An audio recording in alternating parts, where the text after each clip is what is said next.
கர்த்தருக்குள் பிரியமானவர்களே, இந்த மாலை வேளையிலும் இயேசுவின் நாமத்தினாலே உங்களை இந்த தேர்வு செய்திக்கு நேராக வாழ்த்தி வரவேற்கிறேன். ஒரு நிமிடம் தலைகளை தாழ்த்தி ஜெபம் செய்வோம்.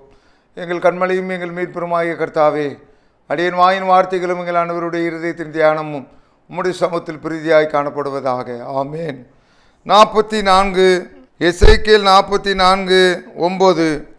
கர்த்தராகிய ஆண்டவர் சொல்லுகிறது என்னவென்றால், இஸ்ரவேல் புத்திரன் நடுவில் இருக்கிற சகல அந்நிய புத்திரர்களும் விருத்த சேதனம் இல்லாத இருதயமும் விருத்த சேதனம் இல்லாத மாம்சமும் உள்ள அந்நிய புத்திரன் ஒருவனும் என் பரிசுத்த ஸ்தலத்துக்குள் பிரவேசிப்பதில்லை.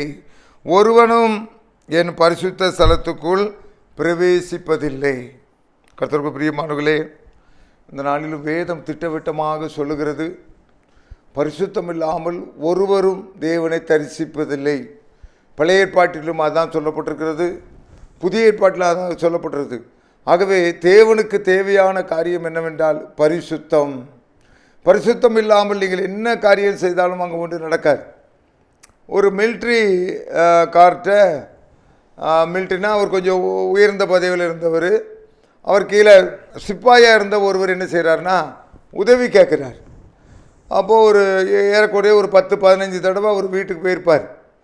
போகும்போதெல்லாம் அந்த மிலிட்ரி ஆஃபீஸர் இவரை பார்க்குறாரு, ஆனால் இவருக்கு ஒன்றும் உதவியே செய்யலை.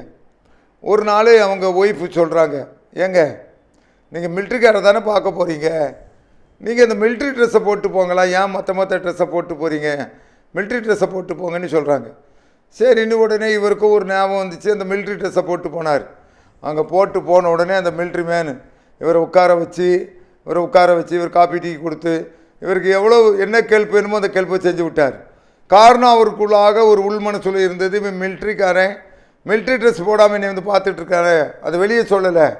ஆம், கர்த்தருக்கு பிரியமானவர்களே, பரிசுத்தம் இல்லாமல் ஒருவரும் தேவனை தரிசிக்க முடியாது.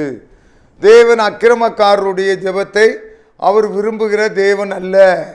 ஆக கர்த்தருக்கு பிரியமானவர்களே, நீ அசுத்தத்திலும் காம விகாரத்திலும் நெஞ்சிலே கற்பு இல்லாதவனும் வஞ்சக உதடுகள் உள்ளவனாகவும் பஞ்ச போல பிறரை பொசுக்கிறவனாகவும் தஞ்சம் என்று வருபவர்களை தள்ளிவிடுகிறவனாகவும் அஞ்சாத நெஞ்சை உடையவன் பாவத்துக்கு அஞ்சாத நெஞ்சை உடையவனாகவும் கெஞ்சுதலுக்கு இறங்காதவனாகவும் காணப்படுகின்ற பொழுது இவை அனைத்தையும் பார்க்கின்ற தேவன் உனக்கு எப்படி உதவி செய்ய முடியும்?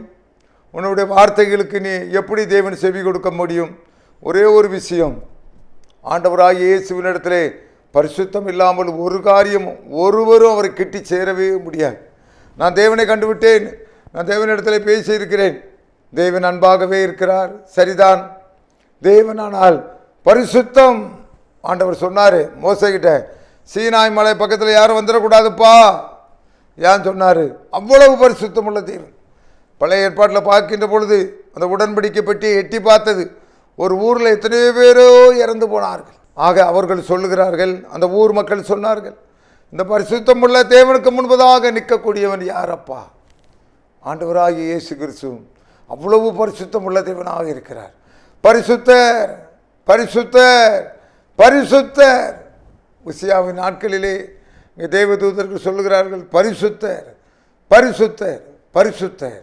ஆக கர்த்தருக்கு பிரியமானவர்களே, இந்த நாளிலும் கூட நம்மிடத்திலே காணப்படுகின்ற அசுத்தங்கள், தேவனுக்கு பிடித்தமில்லாத காரியங்கள், தேவனுக்கு பிடித்தமில்லாத பேச்சுகள் எல்லாவற்றையும் நீக்கி போடுவோம். அப்பொழுது நம்முடைய ஜெபம் தேவனுக்கு பிடித்தமானதாக இருக்கிறோம். வேதத்திலே சொல்லப்பட்டிருக்கிறது, தானியேலை பற்றி சொல்லப்பட்டிருக்கிறது, பிரியமான புருஷனே பிரியமான புருஷனே. ஆக கர்த்தருக்கு பிரியமானவர்களே, என்னதாக இருந்தாலும் சரி, தாவீது ராஜா ஒரே ஒரு விஷயத்தில் தான் தவறு செய்தாரே தவிர மற்றபடி இந்த பரிசுத்தம் உள்ள தேவனை அவர் பரிசுத்த உள்ளத்தோடு ஆராதித்து கொண்டு வந்தார்.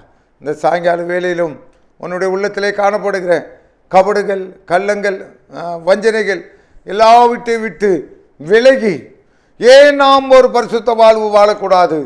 ஏன் நீ ஒரு தீர்மானம் எடுக்கக்கூடாது? உன்னுடைய உள்ளத்திலே ஒரு புது தீர்மானம் வரட்டும். இந்த 2024ஆம் ஆண்டிலிருந்து இந்த விஸ்கி, இந்த ரம்மி இதெல்லாம் தூக்கி தூர போட்டுறேன்ப்பா. வீட்டில் சொல்லுங்கள், உங்கள் மனைவிகிட்ட சொல்லுங்கள், நான் கர்த்தருக்கு நான் பரிசுத்தமாக ஆராதனை செய்வேன், இனி நான் குடிக்கவே மாட்டேன், என்னுடைய சூதாட்டத்தில் காசை போடவே மாட்டேன், வீணான எண்ணங்களுக்கு இடம் கொடுக்கவே மாட்டேன். தேவன் நம்ம ஆசீர்வதிக்கட்டு. தேவனுக்கு பிடித்தமில்லாத காரியங்கள்லாம் நீக்கி போடுங்க. தேவனை ஆராதிக்க ஆரம்பிங்க. பரிசுத்தத்தோடு தேவனை தொழுது கொடுங்க. அப்பொழுது நீங்கள் வாழாகாமல் தலையாவீர்கள். ஆசீர்வாதம் உங்களுடைய வீட்டையே சுற்றி கொண்டிருக்கும். உன்னை கூப்பிட்டு வேலையை கொடுப்பாங்க, உன்னை கூப்பிட்டு தொழிலை கொடுப்பாங்க.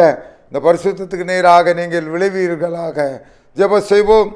ஆண்டவரே, கர்த்தாவே, எங்களுடைய நாவிலே பரிசுத்தத்தை தாங்க, எங்களுடைய கண்ணிலே பரிசுத்தத்தை தாங்க, எங்களுடைய நெஞ்சிலே பரிசுத்தத்தை தாங்க, என்னுடைய கைகளிலே பரிசுத்தத்தை தாங்க, என்னுடைய கால்களிலே பரிசுத்தத்தை தாங்க. முழுமையாக ஆண்டவரை உமக்கென்று ஒப்பு கொடுக்க எங்களுக்கு கிருபை தருவீராக. இந்த 2023 காணப்பட்ட அசுத்தங்கள் 2024 பின்தொடராதபடி எங்கள் ஒவ்வொருவரையும் பரிசுத்தப்படுத்துவீராக. பொல்லாத சாத்தானை எங்களை விட்டு நீக்கி போடுங்க தாப்புனே. 2024 ஆண்டு எங்களுக்கு ஆசீர்வதிக்கப்பட்ட ஆண்டாக அமைவதாக. இயேசு மூலம் வேண்டுகிறேன் நல்ல பிதாவே. ஆமேன், ஆமேன்.